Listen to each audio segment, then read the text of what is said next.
Hello friends, എന്തൊക്കെയുണ്ട് വിശേഷങ്ങൾ? ഞാനിന്ന് നിങ്ങളുമായിട്ട് ഷെയർ ചെയ്യുന്നത് ഒരു ചിക്കൻ കറിയുടെ റെസിപ്പി ആയിട്ടാണ്. വളരെ രുചികരമായിട്ട് എളുപ്പത്തിൽ തയ്യാറാക്കാൻ പറ്റുന്ന ഒരു ചിക്കൻ കറിയാണിത്. അപ്പോൾ നമുക്ക് വീഡിയോയിലേക്ക് പോകാം. അതിനായിട്ട് ഞാനിവിടെ ഒരു അലുമിനിയം ഇരുമ്പേട്ടി എടുത്തിട്ടുണ്ട്. അത് നല്ല രീതിയിൽ ചൂടായി വരുമ്പോഴത്തേക്കും അതിനകത്തേക്ക് 5 ടേബിൾ സ്പൂണോളം വെളിച്ചെണ്ണ ഒഴിച്ച് കൊടുത്തിട്ടുണ്ട്. വെളിച്ചെണ്ണ നല്ല രീതിയിൽ ചൂടായതിന് ശേഷം അതിനകത്തേക്ക് 1/4 ടീസ്പൂണോളം കടുക് ഇട്ട് കൊടുത്തിട്ടുണ്ട്. കടുക് എല്ലാം പൊട്ടി വന്നതിന് ശേഷം അതിലേക്ക് നമുക്ക് ഓരോ ഇൻഗ്രീഡിയൻസ് ആയിട്ട് ചേർത്ത് കൊടുക്കാം.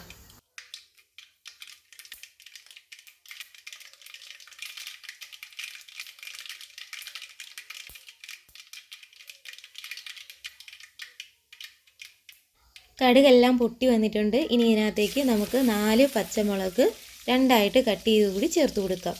ഇനി ഇതിനകത്തേക്ക് നമുക്ക് ആവശ്യത്തിന് കറിവേപ്പില കൂടി ചേർത്ത് കൊടുക്കാം. കറിവേപ്പില ഞാനിവിടെ ഒരു പിടി കറിവേപ്പിലയാണ് എടുത്തേക്കുന്നത്. അതുകൂടെ ഇട്ട് കൊടുത്ത് നല്ല രീതിയിൽ ഇതിനെ ഒന്ന് നമുക്കിതിൻ്റെ പച്ചമണമൊക്കെ മാറുന്നത് വരെ ഒന്ന് ഇളക്കി കൊടുക്കാം.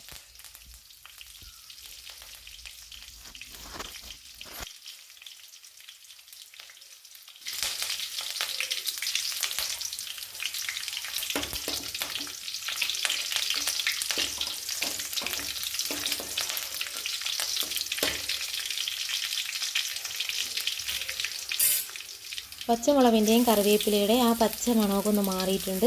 ഇനി ഇതിനകത്തേക്ക് ഞാൻ ഇഞ്ചി ചതച്ചത്, ഒരു വലിയ കഷ്ണം ഇഞ്ചിയാണ് എടുത്തേക്കുന്നത്. അതുപോലെ തന്നെ ഒരു 20 അല്ലി വെളുത്തുള്ളി ചതച്ചതും കൂടെ ചേർത്ത് കൊടുത്തിട്ടുണ്ട്. ഇനി ആ പച്ചമുളകിൻ്റെയും അതുപോലെ തന്നെ വെളുത്തുള്ളിയുടെയൊക്കെ ആ ഒരു പച്ച മണം മാറുന്നത് വരെ നമുക്ക് വീണ്ടും ഒന്ന് ഇളക്കി കൊടുക്കാം. ഇഞ്ചിയുടെയും വെളുത്തുള്ളിയുടെയൊക്കെ പച്ചമണം മാറിയിട്ടുണ്ട്. ഇതിനകത്തേക്ക് ഞാൻ 250 ഗ്രാം കൊച്ചുള്ളിയാണ് ചേർത്ത് കൊടുത്തേക്കുന്നത്. ഞാനിവിടെ 1 കിലോ ചിക്കനാണ് എടുത്തേക്കുന്നത്. 1 കിലോ ചിക്കന് 250 ഗ്രാം കൊച്ചുള്ളിയാണ് എടുത്തേക്കുന്നത്. സവാള ഉണ്ടെങ്കിൽ ഒരു 5 സവാള മതിയാകും. ഇനി ഇതിനകത്തേക്ക് നമുക്ക് 3 ടേബിൾ സ്പൂണോളം മല്ലിപ്പൊടി കൂടി ചേർത്ത് കൊടുക്കാം. അതുപോലെ തന്നെ എരിവുള്ള മുളക് പൊടി 2 ടേബിൾ സ്പൂൺ ചേർത്ത് കൊടുക്കാം. ഞാനിവിടെ എരിവുള്ള മുളക് ചേർത്ത് കൊടുത്തത് കൊണ്ടാണ് 2 ടേബിൾ സ്പൂൺ മുളക് പൊടിയായിട്ട് മാറ്റിയത്. നിങ്ങൾക്ക് എരിവ് കുറച്ചും കൂടെ വേണമെങ്കിൽ കുറച്ചുകൂടി മുളക് പൊടി ചേർത്ത് കൊടുക്കാവുന്നതാണ്. ഇനി ഇതിൻ്റെയൊക്കെ പച്ചമണം മാറുന്നത് വരെ നമുക്കൊന്ന് ഇളക്കി കൊടുക്കാം. വെളുത്തുള്ളിയും അതുപോലെ തന്നെ ഇഞ്ചിയും കൊച്ചുള്ളി അതുപോലെ പൊടികൾ ഇതിൻ്റെയൊക്കെ ഒരു പച്ചമണം മാറുന്നത് വരെ നല്ല രീതിയിൽ മൊത്തത്തിൽ നമുക്കൊന്ന് ഇളക്കി റെഡിയാക്കി എടുക്കാം. ഇനി നമ്മളിതിലേക്ക് ചേർത്ത് കൊടുക്കുന്നത് ഒരു വലിയ തക്കാളിയാണ്. ചെറിയ തക്കാളിയാണെങ്കിൽ 2 തക്കാളി ചേർത്ത് കൊടുക്കാം. ഇനി അതും കൂടി ഇതിനകത്തേക്ക് ചേർത്ത് നമുക്കൊന്ന് ഇളക്കി എടുക്കാം. പെട്ടെന്ന് തക്കാളി വഴന്ന് കിട്ടുന്നതിന് വേണ്ടിയിട്ട് കുറച്ച് ചൂടുവെള്ളം നമുക്കിതിലേക്ക് ഒഴിച്ചു കൊടുക്കാം. അപ്പോൾ പെട്ടെന്ന് തന്നെ ഇതൊന്ന് വഴന്ന് കിട്ടും. വളരെ കുറച്ച് മതി. അളവ് പറയുകയാണെങ്കിൽ 3 ടേബിൾ സ്പൂൺ ചൂടുവെള്ളം നമുക്കിതിലേക്ക് ഒഴിച്ചു കൊടുക്കാം.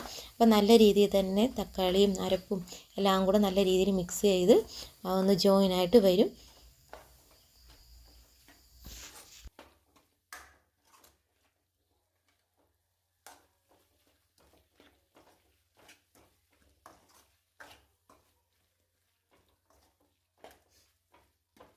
ഇനി ഇതിനകത്തേക്ക് ഞാൻ ഒരു 1/4 ടീസ്പൂണോളം ഉലുവാപ്പൊടി ചേർക്കുന്നുണ്ട്. ഉലുവാപ്പൊടി നമ്മുടെ ചില സ്പൂണോളം ഗരം മസാല ചേർത്ത് കൊടുക്കുന്നുണ്ട്. ഞാനിവിടെ പൊടിച്ച ഗരം മസാലയാണ് ചേർത്ത് കൊടുക്കുന്നത്, ചിക്കൻ മസാലയല്ല. അതുകൂടെ ചേർത്ത് നമുക്ക് നല്ല രീതിയിലൊന്ന് ഇളക്കിയെടുക്കാം. ഇപ്പോൾ തക്കാളിയൊക്കെ നല്ല രീതിയിൽ കുഴഞ്ഞു വന്നിട്ടുണ്ട്. ഇനി ഇതിനകത്തേക്ക് ഞാൻ നേരത്തെ തന്നെ കുക്കറിൽ ചിക്കൻ വേവിച്ച് വെച്ചിരുന്നു. ഉപ്പും മഞ്ഞൾപ്പൊടിയും കുരുമുളകും ഒക്കെ ചേർത്തിട്ട് നല്ല രീതിയിൽ ചിക്കൻ ഒന്ന് വേവിച്ചെടുത്തിട്ടുണ്ട്. ഇനി അത് ഇതിനകത്തേക്ക് നമുക്ക് ഇട്ട് കൊടുക്കാം.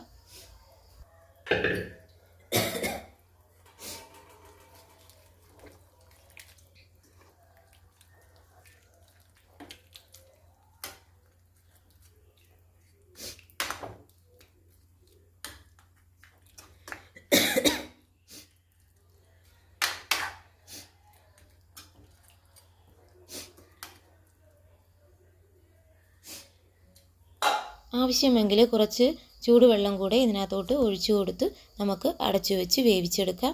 ഏകദേശം 10 മിനിറ്റ് കഴിഞ്ഞ് ഞാൻ അതിൻ്റെ അടപ്പ് മാറ്റി കൊടുത്തിട്ടുണ്ട്. ഇനി ഇതിനകത്തേക്ക് നമ്മൾ 2 ടേബിൾ സ്പൂൺ തൈര് കൂടി ചേർത്ത് കൊടുക്കുന്നുണ്ട്. ചിക്കൻ കറിക്ക് നല്ലൊരു ടേസ്റ്റ് കിട്ടുന്നതിന് തൈര് നല്ലതാണ്, അപ്പോൾ അതുകൂടി ഇതിലേക്ക് ചേർത്ത് കൊടുക്കാം. എന്നിട്ട് വീണ്ടും നല്ല രീതിയിൽ ഇളക്കി കൂട്ടിയതിന് ശേഷം നമുക്ക് അടച്ചു വെച്ച് വേവിച്ചെടുക്കാം.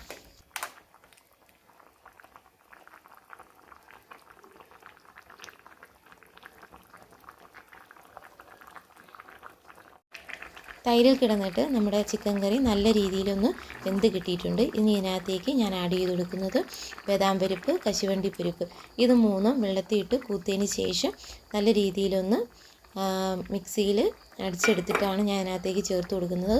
നമ്മുടെ ചിക്കൻ കറിക്ക് നല്ല ടേസ്റ്റ് കിട്ടുന്നതിന് വേണ്ടിയിട്ടാണ് ഈ ഒരു കൂട്ട് ഞാൻ അതിനകത്തേക്ക് ഒഴിച്ചു കൊടുക്കുന്നത്.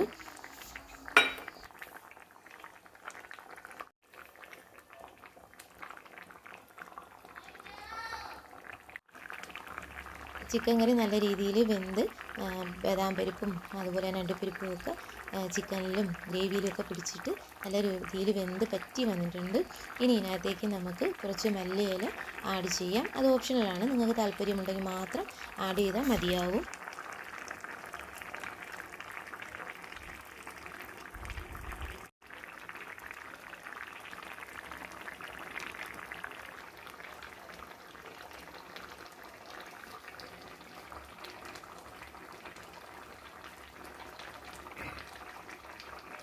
നിങ്ങൾക്കെല്ലാവർക്കും എൻ്റെ വീഡിയോ ഇഷ്ടപ്പെട്ടു എന്ന് കരുതുന്നു. വളരെ രുചികരമായിട്ട് എളുപ്പത്തിൽ തയ്യാറാക്കാൻ പറ്റിയ, ബിഗിനേഴ്സിന് വരെ പെട്ടെന്ന് തയ്യാറാക്കാൻ പറ്റിയ ഒരു ചിക്കൻ കറിയാണിത്. നിങ്ങൾ എൻ്റെ വീഡിയോ ഷെയർ ചെയ്യാനും സബ്സ്ക്രൈബ് ചെയ്യാനും മറക്കരുത്. സബ്സ്ക്രൈബ് ചെയ്യുമ്പോൾ അടുത്ത് കാണുന്ന ബെൽ ബട്ടൺ കൂടി ഒന്ന് എനേബിൾ ചെയ്യണം. എങ്കിലേ ഞാനിടുന്ന വീഡിയോസ് നിങ്ങൾക്ക് അപ്പോൾ തന്നെ നോട്ടിഫിക്കേഷനായിട്ട് ലഭിക്കത്തുള്ളൂ. ഫുള്ള് വീഡിയോ കണ്ടതിന് ശേഷം ഇഷ്ടമാണെങ്കിൽ മാത്രം ലൈക്ക് ചെയ്താൽ മതിയാവും. അപ്പോൾ പുതിയൊരു വീഡിയോ ആയിട്ട് വീണ്ടും വരാം. അതുവരേക്കും എൻ്റെ എല്ലാ കൂട്ടുകാർക്കും ഒരുപാട് താങ്ക്സ്.